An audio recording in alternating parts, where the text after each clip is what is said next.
ਸਤਿ ਸ਼੍ਰੀ ਅਕਾਲ, ਆਦਾਬ, ਨਮਸਕਾਰ। ਮੈਂ ਹਾਂ ਪ੍ਰਵੀਨ ਸ਼ਰਮਾ। ਤੁਸੀਂ ਦੇਖ ਰਹੇ ਹੋ ਸੀਪੀਸੀ ਟੀਵੀ ਦਾ ਖਾਸ ਪ੍ਰੋਗਰਾਮ ਟੀਕਾ ਟਿੱਪਣੀ। ਅਹਿਮ ਮਸਲਿਆਂ ਨੂੰ ਲੈ ਕੇ ਸ਼ੁਰੂਆਤ ਕਰਾਂਗੇ ਪ੍ਰੋਗਰਾਮ ਦੀ। ਸ਼ੁਰੂਆਤ ਕਰਾਂਗੇ ਰੂਸ ਤੇ ਯੂਕਰੇਨ ਦੇ ਵਿੱਚ ਪੈਦਾ ਹੋਏ ਵਿਵਾਦ ਤੋਂ, ਜਾਂ ਕਹਿ ਲਓ ਯੁੱਧ ਦੇ ਹਾਲਾਤਾਂ ਤੋਂ। ਉੱਥੇ ਕੀ ਹਾਲਾਤ ਨੇ, ਇਹ ਜਾਣਨਾ ਬੇਹੱਦ ਜ਼ਰੂਰੀ ਹੈ, ਕਿਉਂਕਿ ਬਹੁਤ ਵੱਡੀ ਗਿਣਤੀ ਦੇ ਵਿੱਚ ਸਾਡੇ ਵਿਦਿਆਰਥੀ ਯੂਕਰੇਨ ਦੇ ਵਿੱਚ ਪੜ੍ਹਦੇ ਨੇ। ਅੱਜ ਦਾ ਇਹ ਪ੍ਰੋਗਰਾਮ ਤੁਹਾਡੇ ਲਈ ਅਹਿਮ ਹੈ। ਜੇਕਰ ਤੁਹਾਡਾ ਕੋਈ ਯੂਕਰੇਨ ਦੇ ਵਿੱਚ ਵਸਦਾ, ਉਹਦੇ ਨਾਲ ਜਾਣਕਾਰੀ ਜ਼ਰੂਰ ਸਾਂਝੀ ਕਰਿਓ। ਪਹਿਲਾਂ ਮਿੰਟੂ ਜੀ ਨਾਲ ਜੁੜਦੇ ਹਾਂ, ਉਸ ਤੋਂ ਬਾਅਦ ਪੰਜਾਬ ਦੀਆਂ ਵੋਟਾਂ ਤੱਕਰ ਵੀ ਆਵਾਂਗੇ ਆਪਾਂ। ਮਿੰਟੂ ਜੀ, ਸਤਿ ਸ਼੍ਰੀ ਅਕਾਲ, ਸਵਾਗਤ ਹੈ। ਸ਼ੁਕਰੀਆ ਜੀ, ਸਾਰਿਆਂ ਨੂੰ ਸਤਿ ਸ਼੍ਰੀ ਅਕਾਲ ਜੀ। ਮਿੰਟੂ ਜੀ, ਰੂਸ ਤੇ ਯੂਕਰੇਨ ਵਿਵਾਦ ਤਾਂ ਬਹੁਤ ਲੰਬੇ ਸਮੇਂ ਤੋਂ ਚੱਲਦਾ ਰਿਹਾ, ਪਰ ਸਾਡੇ ਇੱਥੇ ਵੋਟਾਂ ਸੀ, ਸਾਡਾ ਧਿਆਨ ਨਹੀਂ ਗਿਆ ਉੱਧਰ।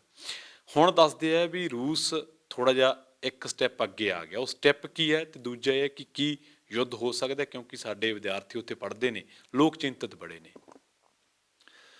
ਦੇਖੋ, ਚਿੰਤਾ ਜਾਇਜ਼ ਹੈ ਪ੍ਰਵੀਨ ਜੀ। ਜਦੋਂ ਕਿਸੇ ਖਿੱਤੇ ਦੇ ਵਿੱਚ ਅਸ਼ਾਂਤੀ ਜਾਂ ਨਾਜ਼ੁਕ ਹਾਲਾਤ ਹੋਣ, ਹਾਂਜੀ, ਤੇ ਉਦੋਂ ਕੀ ਹੁੰਦਾ ਕਿ ਜਿਹੜਾ ਉੱਥੇ ਪ੍ਰਵਾਸੀ ਬੈਠਾ ਹੈ ਉਹਨੂੰ ਤੇ ਉਹਦੇ ਘਰਦਿਆਂ ਨੂੰ ਧੁੜਕੂ ਲੱਗਦਾ ਹੀ ਲੱਗਦਾ। ਬਿਲਕੁਲ। ਪੰਜਾਬੀਆਂ ਦੇ ਹਿੱਸੇ ਪ੍ਰਵਾਸ ਆਇਆ ਜੀ, ਜੇ ਆਪਾਂ ਦੇਖੀਏ ਤੇ ਤਕਰੀਬਨ ਜਦੋਂ 19ਵੀਂ ਸਦੀ, ਹਾਂਜੀ, ਆਪਾਂ ਕਹਿ ਲਈਏ 70ਵੇਂ ਦਹਾਕੇ 'ਚ ਦਾਖਲ ਹੁੰਦੀ ਹੈ, 7ਵੇਂ 'ਚ ਦਾਖਲ ਹੁੰਦੀ ਹੈ, ਠੀਕ ਹੈ ਤਾਂ ਉਦੋਂ ਤੋਂ ਪ੍ਰਵਾਸ ਜਿਹੜਾ ਹੈ, ਹਿਜਰਤ ਜਿਹੜੀ ਹੈ ਸ਼ੁਰੂ ਹੁੰਦੀ ਹੈ। ਉਹ ਅੱਜ ਤੱਕ ਵੀ ਹੈ। ਜੀ, ਅੱਛਾ, ਇਸ ਚੀਜ਼ ਨੂੰ ਆਪਾਂ ਇਸ ਤਰ੍ਹਾਂ ਲੈ ਸਕਦੇ ਹਾਂ, ਜਾਂ ਹੁਣ ਤੱਕ ਕਹਿ ਸਕਦੇ ਹਾਂ ਕਿ ਇੰਡੀਆ ਨੇ ਯਤਨ ਤਾਂ ਕੀਤੇ ਆ, ਪਰ ਮੈਂ ਇਹਨਾਂ ਨੂੰ ਸਮਝਦਾ ਕਿ ਠੋਸ ਰੂਪ ਦੇ ਵਿੱਚ ਨਹੀਂ ਕੀਤੇ ਗਏ। US ਸਮੇਤ ਕਈ ਦੇਸ਼ਾਂ ਨੇ ਪਹਿਲਾਂ ਹੀ ਆਪਣੇ ਮੁਲਕ ਦੇ ਨਾਗਰਿਕਾਂ ਨੂੰ ਕਹਿ ਦਿੱਤਾ ਸੀ ਕਿ ਨਿਕਲ ਆਓ। ਠੀਕ ਹੈ। ਇੰਡੀਆ ਨੇ ਵੀ ਅਪੀਲ ਜੀ ਕੀਤੀ, ਅੱਜ ਤੋਂ ਲਾ ਲਓ ਕੋਈ 5-7 ਦਿਨ ਪਹਿਲਾਂ ਜਾਂ 10 ਦਿਨ ਪਹਿਲਾਂ। ਉਹ ਬੜੀ ਨੋਰਮਲ ਜੀ ਅਪੀਲ ਸੀਗੀ। ਠੀਕ ਹੈ ਕਿ ਤੁਸੀਂ ਠੋਕ ਕੇ ਕਹੋ ਕਿ ਭਾਈ ਨਿਕਲੋ, ਅਸੀਂ ਤੁਹਾਨੂੰ ਜੋ ਵੀ ਪ੍ਰੋਵਾਈਡ ਕਰਵਾ ਸਕਨੇ ਉਹ ਕਰਵਾਉਂਦੇ ਹਾਂ। ਬਿਲਕੁਲ। ਅੱਛਾ, ਹੁਣ ਹਾਲਾਤ ਪੈਰ ਪੈਰ ਤੇ ਵਿਗੜਦੇ ਆ ਉੱਥੇ। ਜੀ, ਪਹਿਲਾਂ ਇੱਦਾਂ ਲੱਗਿਆ, ਪਿਛਲੇ ਹਫਤੇ ਐਸੀ ਨਿਊਜ਼ ਵੀ ਆਈ ਸੀ ਕਿ ਰਸ਼ੀਆ ਸ਼ਾਇਦ ਸਟੈਪ ਬੈਕ ਕਰ ਜਾਏਗਾ। ਠੀਕ ਹੈ ਜੀ, ਪਰੰਤੂ ਹਾਂਜੀ, ਪਰੰਤੂ ਹੋਇਆ ਕੀ ਆ ਕਿ ਫਰਾਂਸ ਦੇ ਰਾਸ਼ਟਰਪਤੀ ਨਾਲ ਵੀ ਮੀਟਿੰਗ ਹੋਈ, ਜਰਮਨ ਦੇ ਚਾਂਸਲਰ ਨਾਲ ਵੀ ਹੋਈ, ਪੁਤਿਨ ਦੀ। ਕੁਛ ਬਿਆਨ ਜ਼ੈਲੈਂਸਕੀ ਵੱਲੋਂ ਜਾਂ ਪੁਤਿਨ ਵੱਲੋਂ ਜਾਂ ਬਾਈਡਨ ਵੱਲੋਂ ਵੀ ਇਸ ਤਰ੍ਹਾਂ ਦੇ ਆਏ ਸਨ ਕਿ ਹੋ ਸਕਦਾ ਕਿ ਇਹਨਾਂ ਦੀ ਆਪਸ ਦੇ ਵਿੱਚ ਜੋ ਸੰਵਾਦ ਚਰਚਾ ਹੋ ਜਾਵੇ, ਡਾਇਲੋਗ ਹੋ ਜਾਵੇ, ਤੇ ਮਸਲਾ ਜਿਹੜਾ ਉਹ ਅਮਨ ਅਮਾਨ ਦੇ ਨਾਲ ਟਿਕਾਅ ਵੱਲ ਵੱਧ ਜਾਵੇ। ਹੁਣ ਜੇ ਆਪਾਂ ਇਹ ਕਹਿੰਦੇ ਕਿ ਟਿਕਾਅ ਹੋਵੇ ਤੇ ਉਹਦਾ ਕੋਈ ਰੌਲਾ ਵੀ ਹੋਏਗਾ। ਜ਼ਰਾ ਜੀ ਗੱਲ ਹੈ ਨਾ, ਸਵਾਲ ਹੋਏਗਾ ਕਿ ਜੇ ਆਪਾਂ ਕਹਿੰਦੇ ਟਿਕਾਅ ਹੋਵੇ, ਅਮਨ ਅਮਾਨ ਹੋਵੇ, ਤੇ ਲੜਾਈ ਕਿਸ ਗੱਲ ਦੀ ਹੈ। ਇਹ ਥੋੜਾ ਜਿਹਾ ਮੈਂ ਬੈਕਗਰਾਉਂਡ ਤੁਹਾਨੂੰ ਦੱਸ ਦੇਣਾ, ਬਹੁਤਾ ਨਹੀਂ। ਠੀਕ ਹੈ। ਦੇਖੋ, ਕਿਸੇ ਸਮੇਂ ਇੰਟਰਸਟਿੰਗ ਗੱਲ ਆ ਕਿ ਰਸ਼ੀਆ, US, ਈਵਨ ਦੋ ਕਿ ਮੇਰੇ ਖਿਆਲ ਦੇ ਨਾਲ UK ਵੀ ਇਕੱਠੇ ਵੀ ਸਨ। ਬਾਅਦ ਦੇ ਵਿੱਚ ਤੁਹਾਨੂੰ ਪਤਾ ਹੈ ਕਿ ਸ਼ੀਤ ਯੁੱਧ 'ਚ ਵੀ ਚਲੇ ਗਏ। ਸ਼ੀਤ ਯੁੱਧ 'ਚ ਜਾਣ ਦੇ ਪ੍ਰਵੀਨ ਜੀ 2 ਕਾਰਨ ਆਪਾਂ ਗਿਣ ਸਕਦੇ ਹਾਂ। ਇੱਕ ਤੇ ਇਹ ਕਿ ਇੱਕ ਪਾਸੇ ਪੂੰਜੀਵਾਦੀ ਦੇਸ਼ ਸਨ, ਦੂਸਰੇ ਪਾਸੇ ਕਾਮਰੇਡ, ਔਰ ਇਹ ਡਰ ਸੀਗਾ, ਧੜਕੂ ਸੀਗਾ ਕਿ ਭਾਈ ਗੱਲ ਇਹ ਆ ਕਿ ਜਿਹੜਾ ਕਮਿਊਨਿਜ਼ਮ ਆ ਇਹ ਵੱਧਦਾ ਜਾਏਗਾ। ਠੀਕ ਹੈ। ਮੁਲਕ ਦਰ ਮੁਲਕ ਵੱਧਦਾ ਜਾਏਗਾ। ਔਰ ਉਸ ਵੇਲੇ ਜੇ ਤੁਸੀਂ ਦੇਖੋ ਕਿ ਬੜਾ ਤੇਜ਼ੀ ਨਾਲ ਫੈਲਿਆ ਵੀ ਆ, ਪਸਾਰ ਵੀ ਕਰਦਾ। ਨਾਰਥ ਕੋਰੀਆ, ਸਾਊਥ ਕੋਰੀਆ, ਇਹੀ ਤਾਂ ਹੈ ਨਾ। ਸਾਊਥ ਕੋਰੀਆ ਪੂੰਜੀਵਾਦੀ, ਨਾਰਥ ਕੋਰੀਆ ਨਹੀਂ ਤੇ ਇੱਕੋ ਹੀ ਸੀ, ਆਪਣੇ ਵਾਂਗੂ, ਪੰਜਾਬਾਂ ਵਾਂਗੂ, ਜਾਂ ਇੰਡੀਆ ਪਾਕਿਸਤਾਨ। ਉਹ ਬਾਅਦ ਦੇ ਵਿੱਚ ਹੈ। ਮਤਲਬ ਕੈਪੀਟਲਿਜ਼ਮ ਨੂੰ ਲੱਗਿਆ ਕਿ ਇਹ ਆ ਗਏ ਹੁਣ। ਹਾਂਜੀ। ਦੂਸਰਾ ਫਿਰ ਉਹ ਇੱਕ ਕਹਿ ਲਓ ਕਿ ਕੁਛ ਤਾਂ ਇਹ ਹੁੰਦਾ ਕਿ ਇਕੋਨਮੀ ਦਾ ਮਾਡਲ ਜਾਂ ਤੁਹਾਡਾ ਸਿਧਾਂਤਕ, ਇੱਕ ਹੁੰਦੀ ਹੈ ਪਾਵਰ ਦੀ ਗੇਮ ਵੀ, ਮਹਾਸ਼ਕਤੀ। ਤਾਂ ਉਹ ਵੀ ਇੱਕ ਦੌੜ ਸੀ ਉਸ ਵੇਲੇ। ਉਸ ਦੌੜ ਦੇ ਵਿੱਚ ਰਸ਼ੀਆ ਰਿਹਾ, ਕਾਇਮ ਰਿਹਾ। ਪਰੰਤੂ ਇੱਕ ਵੇਲਾ ਆਇਆ ਜਦੋਂ ਰਸ਼ੀਆ ਟੁੱਟ ਗਿਆ। ਮੈਂ ਸੰਖੇਪ ਦੇ ਵਿੱਚ ਜਾ ਰਿਹਾ, ਬਹੁਤੀ ਤਫਸੀਲ ਨਹੀਂ, ਕਿਉਂਕਿ ਤੁਹਾਡੀ ਟਾਈਮ ਦੀ ਇੱਕ ਹੱਦ ਹੈ। ਮੈਂ ਉਸ ਹੱਦ ਦੀ ਪਾਲਣਾ ਵੀ ਕਰਦਾ, ਔਰ ਉਸ ਹੱਦ ਨੂੰ ਕਹਿ ਲਓ ਆਪਣੇ ਆਪ ਤੇ ਲਾਗੂ ਵੀ ਕਰਨਾ। ਅੱਛਾ, ਰਸ਼ੀਆ ਟੁੱਟਣ ਤੋਂ ਬਾਅਦ ਕੀ ਹੋਇਆ ਪ੍ਰਵੀਨ ਜੀ, ਕਿ ਜੋ ਨਾਟੋ ਹੈ ਇਹ ਸੈਕੰਡ ਵਰਲਡ ਵਾਰ ਤੋਂ ਬਾਅਦ ਨਿਕਲ ਆਇਆ ਸੀਗਾ। ਜਦੋਂ ਨਿਕਲ ਆਇਆ, ਨਾਟੋ ਕੀ ਹੈ ਕਿ ਮੰਨ ਲਓ ਕੁਛ ਮੁਲਕਾਂ ਦਾ ਸਮੂਹ ਹੈ। ਤਗੜੇ ਮੁਲਕ ਉਹਦੇ 'ਚ ਆ ਜਾਂਦੇ ਆ, ਜਿਹੜੇ ਕਹਿ ਲਈਏ ਕਿ ਆਪਾਂ ਆਰਥਿਕ ਤੌਰ 'ਤੇ ਵੀ ਜਾਂ ਮਿਲਟਰਲੀ ਤੌਰ 'ਤੇ ਵੀ ਬਹੁਤ ਜ਼ਿਆਦਾ ਸਟਰੋਂਗ ਨੇ, ਫੌਜਾਂ ਦਾ ਸਮੂਹ ਉਹਨਾਂ ਦੀ, ਯਾਨੀ ਪੱਛਮ ਦੇਸ਼ਾਂ ਦੇ। ਹਾਂਜੀ। ਤਾਂ ਉਹਨਾਂ ਦਾ ਜਿਹੜਾ ਸਮੂਹ ਹੈ, ਹੂੰ, ਉਹਨਾਂ ਦੀ ਇੱਕ ਸੰਧੀ ਹੈ, ਟਰੀਟੀ ਸਾਈਨ ਕੀਤੀ ਹੋਈ ਹੈ ਉਹਨਾਂ ਨੇ ਠੀਕ ਹੈ। ਕਿ ਜੇ ਇੱਕ ਤੇ ਹਮਲਾ ਹੁੰਦਾ ਸਾਰਿਆਂ ਤੇ ਹਮਲਾ ਸਮਝਿਆ ਜਾਊਗਾ, ਹੂੰ। ਤੇ ਜਦੋਂ ਕਰਦੇ ਉਦੋਂ ਵੀ ਰਲ ਕੇ ਕਰਦੇ ਆ ਤਾਂ ਉਹਨਾਂ ਦੀ ਸ਼ਕਤੀ ਵੱਧ ਜਾਂਦੀ ਹੈ। ਹੂੰ, ਅਫਗਾਨਿਸਤਾਨ 'ਚ ਨਾਟੋ ਫੌਜ, ਉਹ ਇਹੀ ਆਪਾਂ ਸੰਦਰਭ ਹੈ, ਜਦੋਂ ਤੁਸੀਂ ਉਹਨੂੰ ਦੇਖਦੇ ਹੋ ਨਾ, ਹਾਂਜੀ, ਸੰਦਰਭ ਇਹਦਾ ਇਹੀ ਨਿਕਲਦਾ ਹੈ ਠੀਕ ਹੈ। ਨਾਟੋ ਦਾ। ਜੀ। ਅੱਛਾ ਚਲੋ, ਇਹ ਵੀ ਕਲੀਅਰ ਹੋ ਗਿਆ। ਹੂੰ, ਤਾਂ ਉਸ ਤੋਂ ਬਾਅਦ ਸ਼ੀਤ ਯੁੱਧ, ਉਹ ਆਪਾਂ ਕਿਤਾਬਾਂ 'ਚ ਪੜ੍ਹਿਆ, ਹੂੰ। ਰਸ਼ੀਆ ਦਾ ਵਿਘਟਨ ਹਿੰਦੀ 'ਚ, ਤੇ ਪੰਜਾਬੀ 'ਚ ਆਪਾਂ ਕਹਿ ਲਈਏ ਕਿ ਜੀ। ਉਹਦਾ ਤੋੜਾ ਹੋ ਗਿਆ, ਹੂੰ, ਉਹਦਾ ਟੋਟਾ ਹੋ ਗਿਆ। ਹਾਂਜੀ, ਉਹਦੇ 'ਚੋਂ ਜਿਹੜੇ ਮੁਲਕ ਨਿਕਲੇ, ਨਹੀਂ ਤਾਂ ਪਹਿਲਾਂ ਤੁਸੀਂ ਦੇਖੋਗੇ ਹੰਗਰੀ, ਪੋਲੈਂਡ ਮੁਲਕ ਵੀ ਦੇਖਦੇ ਹੋ ਨਾ, ਤਾਂ ਇਹ ਰਸ਼ੀਆ ਵਾਲੀ ਸਾਈਡ ਸਨ। ਠੀਕ ਹੈ। ਪਰ ਇੱਕ ਮੌਕਾ ਆਇਆ ਜੀ। ਜਦੋਂ ਧੜਾ ਧੜ ਮੁਲਕ ਨਾਟੋ 'ਚ ਜਾਣੇ ਸਟਾਰਟ ਹੋਏ, ਹੂੰ, ਤੇ ਇਹਨਾਂ ਦੇ ਟੁੱਟੇ ਮੁਲਕ ਵੀ ਉਹਨਾਂ ਨੇ ਆਪਣੇ ਨਾਲ ਜੋੜਨੇ ਸਟਾਰਟ ਕਰ ਦਿੱਤੇ, ਤਾਂ ਕਿ ਰਸ਼ੀਆ ਦਾ ਘੇਰਾ ਜਿਹੜਾ ਹੈ ਨਾ, ਹੂੰ, ਉਹ ਕੱਸਿਆ ਜਾਵੇ। ਜੀ। ਠੀਕ ਹੈ ਜੀ। ਜੀ। ਤੁਰੇ ਬਾਲਟਿਕ ਕੰਟਰੀਜ਼ ਤੱਕ, ਮਤਲਬ ਕਹਿ ਲਓ ਕਿ ਚਲੇ ਮਾਰ ਹੋ ਗਏ। ਗਈ। ਹਾਂਜੀ। ਤਾਂ ਯੂਕਰੇਨ ਤੇ ਆ ਕੇ ਗਰਾਰੀ ਫਸ ਗਈ, ਕਿਉਂਕਿ ਯੂਕਰੇਨ ਬਿਲਕੁਲ ਹੱਦ ਤੇ ਆ। ਜੀ, ਠੀਕ ਹੈ। ਨਾਟੋ ਦਾ ਦਖਲ ਮੀਨ ਕਿ ਉਹਨਾਂ ਦੇ ਬਿਲਕੁਲ ਉੱਤੇ ਚੜ੍ਹ ਆਉਣਗੇ। ਹੂੰ, ਰਸ਼ੀਆ ਇਸ ਗੱਲ ਤੋਂ ਵਾਕਫ ਆ ਕਿ ਜੇ ਬਿਲਕੁਲ ਸਾਡੇ ਨਾਲ ਲੱਗ ਜਾਂਦੇ ਆ ਤੇ ਅਸੀਂ ਬਹੁਤ ਕਸੂਤੇ ਫਸ ਜਾਵਾਂਗੇ। ਜੀ। ਤਾਂ ਹੁਣ ਤੁਸੀਂ ਇੱਕ ਚੀਜ਼ ਹੋਰ ਵੀ ਨੋਟ ਕਰੋਗੇ ਇਸ ਸਮੇਂ ਦੇ ਵਿੱਚ, ਕਿ ਉਹ ਜਿਹੜਾ ਆਪਾਂ ਸੈਕੰਡ ਵਰਲਡ ਵਾਰ ਤੋਂ ਬਾਅਦ ਇੱਕ ਸਿਧਾਂਤਕ ਤੇ ਇੱਕ ਸ਼ਕਤੀ ਦਾ ਜਿਹੜਾ ਝਗੜਾ ਦੇਖਦੇ ਆ, ਹਾਂਜੀ। ਉਹ ਥੋੜਾ ਬਦਲ ਵੀ ਗਿਆ ਨਾ। ਹੂੰ, ਅਮਰੀਕਾ ਥੋੜਾ ਡੋਨਲਡ ਟਰੰਪ ਦੇ ਰਾਜ ਤੋਂ ਬਾਅਦ ਜਾਂ ਉਹਨਾਂ ਦੀਆਂ ਜੀ। ਕੁਛ ਨੀਤੀਆਂ ਦੇ ਕਰਕੇ ਥੋੜਾ ਫਸਿਆ ਮਹਿਸੂਸ ਕਰਦਾ ਹੈ। ਜੀ। ਜੰਗਾਂ ਬਥੇਰੀਆਂ ਉਹਨਾਂ ਨੇ ਲੜੀਆਂ, ਜਾਂ ਹਥਿਆਰ ਵੇਚਣ ਕਰਕੇ ਬਹੁਤ ਕੁਝ ਕੀਤਾ। ਲੋਕ ਵੀ ਜਿਹੜੇ ਆ ਥੋੜੇ ਉਲਟ ਨੇ, ਹਾਂ, ਪਾਵਰ ਸ਼ਿਫਟਿੰਗ ਹੋਈ। ਔਰ ਪਾਵਰ ਸ਼ਿਫਟਿੰਗ ਹੋਈ। ਹਾਂ, ਦੂਸਰਾ ਜੀ। ਪੁਆਇੰਟ ਬਿਲਕੁਲ ਇਹ ਤੁਹਾਡਾ ਵਾਜਬ ਆ ਜੀ। ਕਿ ਦੂਸਰਾ ਇਹ ਹੋ ਗਿਆ ਹੂੰ। ਕਿ ਨਾਲ ਪਾਵਰ ਸ਼ਿਫਟਿੰਗ ਵੀ ਹੋ ਗਈ, ਕਿਉਂਕਿ ਚਾਈਨਾ ਜਿਹੜਾ ਕਿ ਰਸ਼ੀਆ ਦਾ ਅਲਾਈਡ, ਹਾਲਾਂਕਿ ਇੰਟਰਸਟਿੰਗ ਚੀਜ਼ ਇਹ ਆ ਹਾਂਜੀ, ਕਿ ਜਦੋਂ ਕਰੀਮੀਆ ਇਹਨਾਂ ਨੇ ਹਥਿਆਇਆ ਸੀਗਾ, ਉਹ ਵੀ ਭੂਗੋਲਿਕ ਤੌਰ ਤੇ ਬੜਾ ਮਹੱਤਵਪੂਰਨ ਸੀਗਾ। ਤਾਂ ਜਦੋਂ ਇਹਨਾਂ ਨੇ ਕਰੀਮੀਆ ਹਥਿਆਇਆ ਸੀਗਾ, ਹਾਂਜੀ, ਚਾਈਨਾ ਨੇ ਕੋਈ ਉਹਦਾ ਸਮਰਥਨ ਨਹੀਂ ਸੀ ਕੀਤਾ। ਹੂੰ, ਇੱਥੋਂ ਤੱਕ ਕਿ ਜਾਰਜੀਆ ਦੇ ਵਿੱਚ ਵੀ ਇਹਨਾਂ ਨੇ ਇੱਕ ਸਟੇਟ ਨੂੰ ਕਹਿ ਦਿੱਤਾ ਸੀਗਾ ਕਿ ਇਹ ਆਜ਼ਾਦ ਮੁਲਕ ਹੈ, ਮਾਨਤਾ ਦੇ ਦਿੱਤੀ। ਚਾਈਨਾ ਠੀਕ ਹੈ। ਉਦੋਂ ਵੀ ਖੁੱਲ੍ਹ ਕੇ ਨਹੀਂ ਆਇਆ, ਪਰ ਰਸ਼ੀਆ ਦੇ ਨਾਲ ਤੇ ਹੈ ਨਾ, ਅਲਾਈਡ ਤੇ ਹੈਗੇ ਆ ਨਾ, ਬਿਲਕੁਲ। ਇਹ ਅਲਾਈਡ ਫੋਰਸਸ ਹੈਗੀਆਂ। ਜੀ। ਤਾਂ ਇਸ ਕਰਕੇ ਇਹ ਵੀ ਵਿੱਚ ਫਰਕ ਪੈ ਗਿਆ। ਔਰ ਫਿਰ ਜਦੋਂ ਇਹਨਾਂ ਨੇ ਦੇਖਿਆ ਕਿ ਯੂਕਰੇਨ ਨੂੰ ਵੀ ਇਹ ਨਾਟੋ 'ਚ ਰਲਾ ਰਹੇ ਨੇ, ਠੀਕ ਹੈ। ਫਿਰ ਰਸ਼ੀਆ ਨੇ ਉਹਨਾਂ ਆਖਿਆ ਕਿ ਇਸ ਤੋਂ ਪਹਿਲਾਂ ਕਿ ਯੂਕਰੇਨ ਨਾਟੋ ਦੀ ਝੋਲੀ 'ਚ ਡਿੱਗੇ, ਅਸੀਂ ਇਹਨੂੰ ਆਪਣੀ ਝੋਲੀ 'ਚ ਕਰ ਲਈਏ। ਹਾਂਜੀ। ਅੱਛਾ, ਗੱਲਬਾਤ ਦਾ ਸਿਲਸਿਲਾ ਚੱਲਦਾ ਰਿਹਾ। ਰਸ਼ੀਆ ਕਹਿੰਦਾ ਕਿ ਸਾਨੂੰ ਗਰੰਟੀ ਦੇ ਦਿਓ। ਜੀ। ਕੁਝ ਹੋਰ ਮੰਗਾਂ ਸਨ ਜਿਹੜੀਆਂ ਮੰਗੀਆਂ, ਮਤਲਬ ਕਿ ਮੰਗੀਆਂ ਜਾ ਸਕਦੀਆਂ, ਮੰਨੀਆਂ ਨਹੀਂ ਜਾ ਸਕਦੀਆਂ। ਠੀਕ ਹੈ। ਅਮਰੀਕਾ ਮਿੱਟੀ ਹੋ ਜਾਂਦਾ। ਹੂੰ, ਮਤਲਬ ਕਿ ਅਮਰੀਕਾ ਦੀ ਠਾਣੇਦਾਰੀ ਸੁਆਹ ਹੋ ਜਾਏਗੀ ਜੇ ਉਹ ਮੰਗਾਂ ਮੰਨ ਲੈਂਦੇ। ਠੀਕ ਹੈ। ਪਰ ਅਮਰੀਕਾ ਨੇ ਕਿਹਾ, ਕਿਉਂਕਿ ਅਮਰੀਕਾ ਦੀਆਂ ਆਪਣੀਆਂ ਅਲੱਗ ਪਰਿਸਥਿਤੀਆਂ ਨੇ ਹਾਂਜੀ। ਬਹਰਹਾਲ, ਹੂੰ, ਤਾਂ ਉਹਨਾਂ ਨੇ ਕਿਹਾ ਕਿ ਅਸੀਂ ਹਮਲਾ ਨਹੀਂ ਕਰਾਂਗੇ, ਮਤਲਬ ਕਿ ਠੀਕ ਹੈ। ਲੜਾਈ ਨਹੀਂ ਕਰਾਂਗੇ ਅਸੀਂ, ਪਰ ਕਾਰਵਾਈ ਕਰਾਂਗੇ। ਹੁਣ ਕਾਰਵਾਈ ਦੇ ਨਾਮ ਤੇ ਹੋਇਆ ਕੀ ਹੈ ਕਿ ਉਹਨਾਂ ਨੇ ਦੋ ਯੂਕਰੇਨ ਦੀਆਂ ਸਟੇਟਾਂ ਨੂੰ ਜੀ। ਤੋੜ ਕੱਤਿਆ, ਇੱਕ ਤਰ੍ਹਾਂ ਨਾਲ ਕਹਿ ਲਓ ਕਿ ਆਜ਼ਾਦ ਮੁਲਕ ਵਜੋਂ ਮਾਨਤਾ ਦੇ ਦਿੱਤੀ। ਰਸ਼ੀਅਨ ਫੌਜਾਂ ਉੱਥੇ ਚਲੇ ਗਈਆਂ। ਹੁਣ ਉਹ ਜਿਹੜੇ ਦੋ ਸਟੇਟ ਸੀਗੇ, ਉਹ ਅਸਲ ਦੇ ਵਿੱਚ ਪ੍ਰੋ ਰਸ਼ੀਅਨ ਨੇ। ਠੀਕ ਹੈ। ਅੱਛਾ। ਮਤਲਬ ਕਿ ਜਿਵੇਂ ਤੁਸੀਂ ਪਾਕਿਸਤਾਨ ਨੂੰ ਸਮਝ ਲਓਗੇ ਜੀ। ਕਿ ਪਾਕਿਸਤਾਨ ਦੇ ਵਿੱਚੋਂ ਬੰਗਲਾਦੇਸ਼ ਕਿਉਂ ਨਿਕਲਿਆ, ਹੂੰ। ਕਿਉਂਕਿ ਦੋ ਤਰ੍ਹਾਂ ਦੇ ਲੋਕ ਸਨ। ਜੀ। ਇੱਕ ਤੇ ਇਹ ਕਿ ਸੱਭਿਆਚਾਰਕ ਤੌਰ ਤੇ ਉਹਨਾਂ ਦੀ ਸੋਚ, ਉਹਨਾਂ ਦੀ ਜ਼ਿੰਦਗੀ ਜੀਣ ਦਾ ਰੰਗ ਢੰਗ ਸਭ ਵੱਖਰਾ ਸੀ, ਜੀ। ਬੰਗਾਲੀ।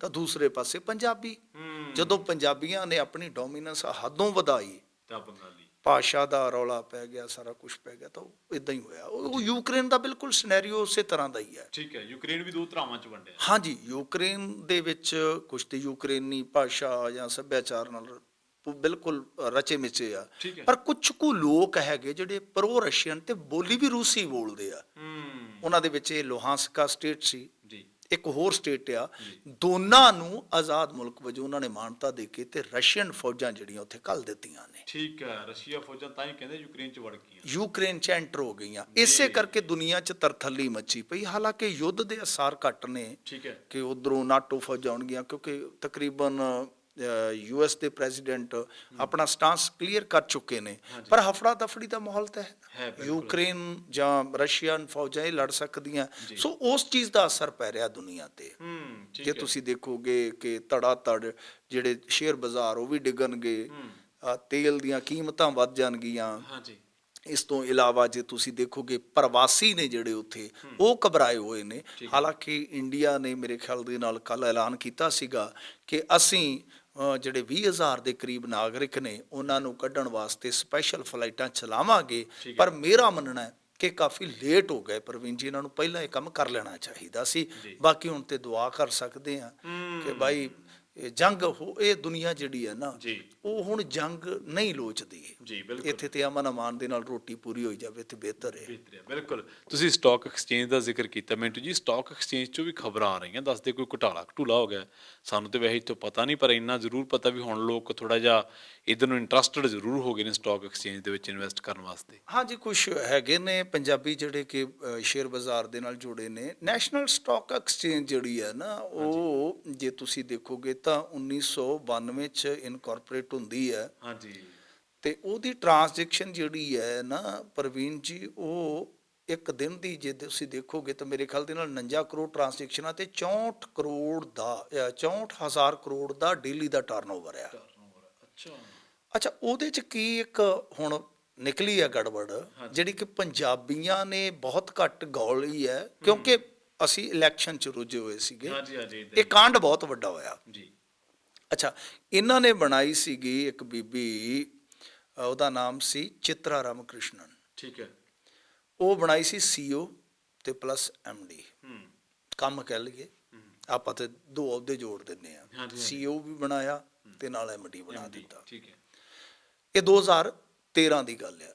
ਮੈਨੂੰ ਲੱਗਦਾ ਹੈ ਕਿ ਉਸੇ ਸਾਲ ਫੋਬਰਸ ਨੇ ਉਸ ਬੀਬੀ ਨੂੰ, ਜਿਵੇਂ ਉਹ ਚੁਣਦੇ ਨਹੀਂ ਹੁੰਦੇ ਵੂਮਨਸ ਆਫ ਦਾ ਈਅਰ, ਹਾਂਜੀ ਵੂਮਨਸ ਆਫ ਦਾ ਈਅਰ, ਉਹ ਵੀ ਚੁਣਿਆ ਸੀਗਾ। ਠੀਕ ਹੈ, ਜਿੰਨਾ ਕੁ ਮੈਨੂੰ ਯਾਦ ਆ।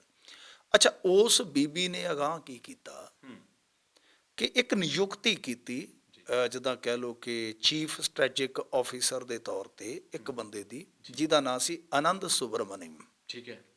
ਉਹ ਇੱਕ ਕੰਪਨੀ ਵਾਸਤੇ ਕੰਮ ਕਰਦਾ ਸੀ। ਉਹਦਾ ਜਿਹੜਾ ਪੈਕੇਜ ਸੀਗਾ ਸਾਲ ਦਾ ਉਹ 15 ਕੁ ਲੱਖ ਸੀ ਜੀ। ਕਮਾਲ ਦੀ ਗੱਲ ਆ ਕਿ ਜਦੋਂ ਉਹਨੇ 2013 ਚ ਇੱਧਰ ਆ ਕੇ ਜੁਆਇਨ ਕੀਤਾ ਤੇ ਉਹਦਾ ਪੈਕੇਜ ਬਣ ਗਿਆ 1 ਕਰੋੜ 38 ਲੱਖ ਦਾ। ਵਾਹ, ਕੀ ਬਾਤ ਹੈ। 1 ਕਰੋੜ 38 ਲੱਖ ਦਾ। ਅੱਛਾ, ਅਗਲੇ ਸਾਲ ਮਾਰਚ ਦੇ ਵਿੱਚ ਉਹਨੂੰ ਫਿਰ 15% ਦਾ ਇੰਕਰੀਮੈਂਟ ਦੇ ਦਿੱਤਾ ਗਿਆ। ਕੁਛ ਹਫ਼ਤੇ ਬਾਅਦ ਫਿਰ 20% ਦਾ ਇਜ਼ਾਫਾ। ਔਰ ਕਮਾਲ ਦੀ ਗੱਲ ਇਹ ਹੋਈ ਕਿ ਫਿਰ ਉਹਦਾ ਪੈਕੇਜ 4 ਕਰੋੜ 38 ਲੱਖ ਦਾ ਹੋ ਗਿਆ ਜੀ। ਤੇ ਉਹਨੂੰ ਨਾਲ ਬੀਬੀ ਨੇ ਆਪਦਾ ਸਲਾਹਕਾਰ ਵੀ ਬਣਾ ਲਿਆ। ਨਾਲ ਸਲਾਹਕਾਰ ਵੀ ਬਣਾ ਲਿਆ ਤੇ ਨਾਲ ਕਹਿ ਲਓ ਕਿ ਹੋਰ ਵੀ ਅਹੁਦਾ ਦੇ ਦਿੱਤਾ ਜੀ। ਪੈਕੇਜ ਮਤਲਬ ਕਿ ਗਿਆ ਛਾਲਾ ਮਾਰਦਾ। ਠੀਕ ਹੈ। ਇੱਥੋਂ ਤੱਕ ਕਿ ਜਿਹੜਾ ਉਹਨਾਂ ਦਾ HR ਡਿਪਾਰਟਮੈਂਟ ਸੀ ਉਹਦੇ ਤੋਂ ਅਪਰੂਵਲ ਵੀ ਨਹੀਂ ਲਈ ਗਈ ਨਿਯੁਕਤੀ ਦੀ ਜੀ। ਇੱਥੋਂ ਤੱਕ ਕਿ ਉਸ ਬੰਦੇ ਨੂੰ ਖੁੱਲ੍ਹ ਦਿੱਤੀ ਗਈ ਕਿ ਤੂੰ ਭਾਈ ਵੀਕ ਦੇ ਵਿੱਚ 3 ਦਿਨ ਹੀ ਦਫ਼ਤਰ ਆਉਣਾ ਆ। ਅੱਛਾ, ਵਾਹ, ਐਡਾ ਖਾਸ ਬੰਦਾ। ਹਾਂਜੀ। ਉਹ ਅੱਛਾ ਚਲੋ ਉਹਨੇ ਅਸਤੀਫਾ ਦੇ ਦਿੱਤਾ ਸੀ ਬੀਬੀ ਚਿਤਰਾ ਨੇ। ਹੁਣ ਜਦੋਂ ਇਹਨਾਂ ਗੱਲਾਂ ਦਾ ਸਾਰਾ ਖੁੱਲ੍ਹ ਗਿਆ ਪਟਾਰਾ, ਠੀਕ ਹੈ, ਗੱਲਾਂ ਚੋਂ ਨਿਕਲਿਆ, ਜਦੋਂ ਫਿਰ ਸਵਾਲ ਕੀਤਾ ਹੁਣ ਤੇ ਪੈਨਲਟੀ ਵੀ ਪਈ, ਇਹਨੂੰ ਜੁਰਮਾਨਾ ਵੀ ਪਿਆ, ਇਨਵੈਸਟੀਗੇਸ਼ਨ ਖੁੱਲ੍ਹ ਗਈ, ਲੁੱਕਆਊਟ ਨੋਟਿਸ ਜਾਰੀ ਹੋ ਗਏ, ਬਹੁਤ ਰੌਲਾ ਪਿਆ ਜੀ। ਅੱਛਾ, ਜਦੋਂ ਪੁੱਛਿਆ ਗਿਆ ਕਿ ਭਾਈ ਇਹ ਸਾਰਾ ਕਾਲਾ ਮਾਲਾ ਕਿੱਦਾਂ ਹੋ ਗਿਆ, ਹਾਂਜੀ, ਉਸ ਬੀਬੀ ਨੇ ਇੱਕ ਜਵਾਬ ਦਿੱਤਾ ਆ ਜਿਹੜਾ ਹੈਰਾਨ ਕਰ ਦੇਗਾ, ਤੁਹਾਨੂੰ ਸੁਣ ਕਰ ਦੇਗਾ। ਉਸ ਬੀਬੀ ਨੇ ਆਖਿਆ ਕਿ ਇਹ ਸਾਰੀ ਜਿਹੜੀ ਡਾਇਰੈਕਸ਼ਨ ਆ ਰਹੀ ਸੀਗੀ, ਇਹ ਮਤਲਬ ਕਿ ਮੈਂ ਰੇਟਿੰਗਸ ਦਿੱਤੀ, ਕਿਉਂਕਿ ਇੱਕ ਰੇਟਿੰਗ ਦਿੱਤੀ ਜਾਂਦੀ ਹੈ ਜੀ। ਇਸ ਬੀਬੀ ਨੇ ਇਹਨੂੰ ਰੇਟਿੰਗ ਦਿੱਤੀ ਬੜੀ ਸ਼ਾਨਦਾਰ। ਠੀਕ ਹੈ। ਤਾਂ ਹੀ ਪੈਕੇਜ ਬਣਿਆ ਜੀ, ਇੰਕਰੀਮੈਂਟ ਮਿਲੇ, ਰეკਮੈਂਡ ਹੀ ਹੋ ਗਿਆ ਕਿਸੇ। ਹਾਂਜੀ, ਜਿੱਦਾਂ ਆਪਾਂ ਕਿਸੇ ਨੂੰ ਰეკਮੈਂਡ ਕਰ ਦਿੰਦੇ ਆ ਕਿ ਆਹ ਚੀਜ਼ ਕਰ ਦਿਓ ਜੀ, ਜਾਂ ਆਪਾਂ ਕਹਿ ਦਿੰਦੇ ਸਿਫਾਰਿਸ਼ ਕਰ ਦਿੰਦੇ ਆ, ਇੱਕ ਰੇਟਿੰਗਸ ਹੁੰਦੀ ਹੈ। ਜਿੱਦਾਂ ਰੇਟਿੰਗ ਦਿੱਤੀ ਜਾਂਦੀ ਹੈ ਕ੍ਰਿਕਟ ਦੇ ਵਿੱਚ ਵੀ ਹੁੰਦੀ ਹੈ ਕਿ ਆਹ ਬੰਦਾ ਬਹੁਤ ਸ਼ਾਨਦਾਰ ਪਰਫਾਰਮੈਂਸ ਦੇ ਰਿਹਾ ਵਾ। ਜਦੋਂ ਉਹ ਇਨਕੁਆਰੀਆਂ ਖੁੱਲੀਆਂ ਨੇ ਉਹਦੇ ਵਿੱਚ ਇਹ ਸਵਾਲ ਉੱਠਿਆ ਕਿ ਤੁਸੀਂ ਕਿਵੇਂ ਕੀਤਾ ਹੈ ਸਭ ਕੁਝ, ਕਿਉਂਕਿ ਜਿਸ ਬੰਦੇ ਨੂੰ ਤੁਸੀਂ ਰੱਖ ਰਹੇ ਹੋ ਉਸ ਇੰਟਰਵਿਊ ਲਈ ਜਾਂ ਉਸ ਪੋਸਟ ਵਾਸਤੇ ਬੰਦਾ ਵੀ ਇੱਕ ਆ। ਹਾਂਜੀ, ਕੋਈ ਉਹਦਾ ਮੁਕਾਬਲੇਬਾਜ਼ ਨਹੀਂ, ਕੋਈ ਉਹਦੇ ਵਾਸਤੇ ਤੁਸੀਂ ਕੋਈ ਨੋਟਸ ਨਹੀਂ ਜਾਰੀ ਕੀਤਾ, ਚੱਲ ਕੀ ਰਿਹਾ ਸੀ। ਤਾਂ ਉਸ ਬੀਬੀ ਨੇ ਇੱਕ ਹੈਰਾਨ ਕਰਨ ਵਾਲਾ ਖੁਲਾਸਾ ਕੀਤਾ। ਉਹਨੇ ਆਖਿਆ ਕਿ ਕੋਈ ਹਿਮਾਲਿਆ ਦੇ ਵਿੱਚ ਯੋਗੀ ਜੀ ਰਹਿੰਦੇ ਨੇ, ਮੈਂ ਜਦੋਂ ਤੀਰਥ ਤੇ ਗਈ ਸੀ ਉਹਨਾਂ ਦੇ ਨਾਲ ਮੇਰੀ ਮੁਲਾਕਾਤ ਹੋਈ ਸੀ ਤੇ ਸਾਰਾ ਕੁਝ ਮੈਂ ਉਹਨਾਂ ਦੇ ਆਦੇਸ਼ ਤੇ ਹੀ ਕਰਦੀ ਸਾਂ। ਮਤਲਬ ਕਿ ਉਹ ਭੇਤ ਭਰੀ ਸ਼ਖਸੀਅਤ ਬਾਬਾ ਜੀ ਕੌਣੇ ਤੇ ਪਰਮਹੰਸ ਕਹਿੰਦੇ ਨੇ ਬੀਬੀ ਚਿਤਰਾ ਕਿ ਉਹਨਾਂ ਦੇ ਆਦੇਸ਼ ਤੋਂ ਬਾਅਦ ਹੀ ਸਭ ਕੁਝ ਚੱਲਦਾ ਰਿਹਾ। ਮਤਲਬ ਕਿ ਜਿਹੜੀ ਸਾਡੀ ਨੈਸ਼ਨਲ ਸਟਾਕ ਐਕਸਚੇਂਜ ਹੈ, ਜਿਹੜੀ ਦੁਨੀਆ ਦੇ ਵਿੱਚ ਜਿੰਨੀਆਂ ਸਟਾਕ ਐਕਸਚੇਂਜਾਂ ਨੇ ਚੌਥੇ ਪੰਜਵੇਂ ਨੰਬਰ ਦੀ ਹੋਏਗੀ ਮੇਰਾ ਮੰਨਣਾ ਹੈ। ਹਾਂਜੀ, ਜਿਹੜੀ ਵਰਲਡ ਦੇ ਵਿੱਚ ਉਹਦਾ ਸਾਰਾ ਕੰਮਕਾਰ ਇੱਕ ਯੋਗੀ ਬਾਬਾ ਚਲਾ ਰਿਹਾ ਸੀਗਾ ਜਿਹਦਾ ਭੇਤ ਹੀ ਨਹੀਂ ਹੈ। ਕੌਣ ਆ ਉਹ ਜਿਹਦੀ ਸਮਝ ਹੀ ਨਹੀਂ ਹੈਗੀ। ਜੀ ਬਿਲਕੁਲ। ਇਹ ਮਾਮਲਾ ਜਿਹੜਾ ਨਿਕਲਿਆ ਤਾਂ ਦੁਨੀਆ ਭਰ ਦੇ ਵਿੱਚ ਬਦਨਾਮੀ ਹੋ ਰਹੀ ਹੈ ਕਿ ਹਿਮਾਲਿਆ 'ਚ ਬੈਠਾ ਕੋਈ ਸਾਧ ਇੱਥੋਂ ਦੀ ਨੈਸ਼ਨਲ ਸਟਾਕ ਐਕਸਚੇਂਜ ਨੂੰ ਚਲਾ ਰਿਹਾ, ਜਦ ਕਿ ਕਾਨੂੰਨਨ ਤੁਸੀਂ ਜਾਣਕਾਰੀ ਜਿਹੜੀ ਹੈ ਨਾ ਉਹ ਬਾਹਰ ਨਹੀਂ ਦੇ ਸਕਦੇ। ਇਹ ਅੱਗੇ ਵੀ ਨੈਸ਼ਨਲ ਸਟਾਕ ਐਕਸਚੇਂਜ ਤੇ ਦੋਸ਼ ਲੱਗੇ ਆ ਕਿ ਜਿਹੜੇ ਵੱਡੇ ਕੰਪਿਊਟਰ ਹੁੰਦੇ ਆ ਉਹਨਾਂ ਰਾਹੀਂ ਜਾਣਕਾਰੀਆਂ ਵੱਡੇ ਕਾਰਪੋਰੇਟ ਘਰਾਣਿਆਂ ਨੂੰ ਜਾਂਦੀਆਂ ਨੇ। ਇੱਥੇ ਤਾਂ ਸਾਰੀ ਤਬਾਹੀ ਹੋਈ ਪਈ ਹੈ। ਸਿਆਣੇ ਕਹਿੰਦੇ ਨਾ ਸਭ ਸੱਚ ਹੀ ਹੈ। ਅੱਜ ਕੱਲ੍ਹ ਜੇਕਰ ਬਿਹਾਰ ਦੇ ਮੁੰਡੇ ਨੂੰ ਗੂਗਲ ਪੈਕੇਜ ਦੇ ਸਕਦਾ ਮਿੰਟੂ ਜੀ, ਤਾਂ ਫਿਰ ਯੋਗੀ ਜੀ ਹਿਮਾਲਿਆ 'ਚ ਕਿਉਂ ਨਹੀਂ ਸਟਾਕ ਐਕਸਚੇਂਜ ਚਲਾ ਸਕਦੇ? ਹਾਂ ਜੀ ਬਿਲਕੁਲ। ਉਹ ਫੇਸਬੁੱਕੀਆਂ ਨੇ ਦਬਾ ਦਿੱਤਾ। ਉਹ ਫੇਕ ਬੁੱਕ ਬਣ ਗਈ ਆ, ਉਹ ਫੇਕ ਨਿਊਜ਼ ਆ, ਕੋਈ ਪੈਕੇਜ ਨਹੀਂ ਹੈ।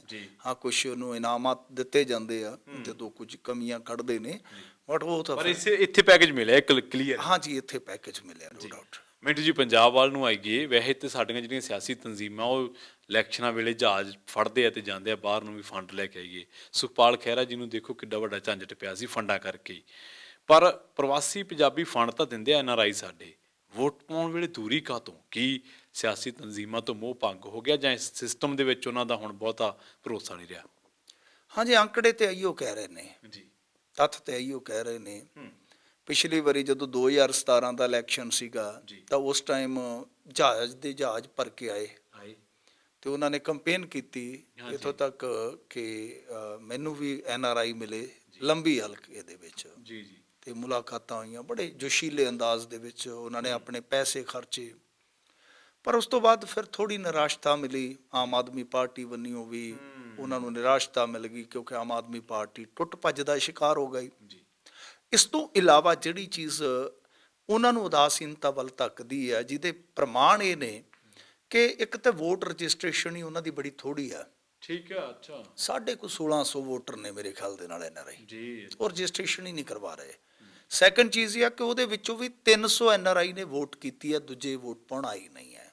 ਇੱਕ ਤਾਂ ਕੋਵਿਡ ਕਰਕੇ ਹੋ ਸਕਦਾ ਹੈ, ਦੂਜਾ ਇਹ ਆ ਕਿ ਕਈ ਵਾਰ ਬੰਦਾ ਸੋਚਦਾ ਹੈ ਕਿ ਟਿਕਟ ਲਓ ਕੋਈ 50,000 ਦੀ ਫਿਰ ਆਉਣ ਦੀ ਟਿਕਟ ਲਓ ਤੇ ਆਪਣਾ ਕੰਮ ਕਰ ਛੱਡ ਕੇ ਉੱਥੇ ਇਹਨਾਂ ਦੇ ਪਿੱਛੇ ਧੂੜ ਫੱਕਦੇ ਰਹੋ, ਪਰ ਇਹਨਾਂ ਦਾ ਤਾਂ ਰੌਲਾ ਹੀ ਰਹਿਣਾ ਹੈ। ਕਿਸੇ ਦਾ 25-75 ਵਾਲਾ ਹੈ, ਕੋਈ ਰੇਤ ਖਾ ਗਿਆ, ਕੋਈ ਕੁਛ ਖਾ ਗਿਆ, ਕੋਈ ਸੜਕ ਖਾ ਗਿਆ, ਕੋਈ ਪੁਲ ਖਾ ਗਿਆ ਜੀ, ਬਿਲਕੁਲ। ਤੇ ਉਤੋਂ ਰਾਮਦੇਵ ਵਾਲਾ ਚਵਨਪ੍ਰਾਸ਼ ਖਾ ਲਿਆ, ਉਹਦੀ ਹਾਜ਼ਮੇ ਦੀ ਜਿਹੜੀ ਸ਼ਕਤੀ ਆ ਉਹ ਵੱਧਦੀ ਆ।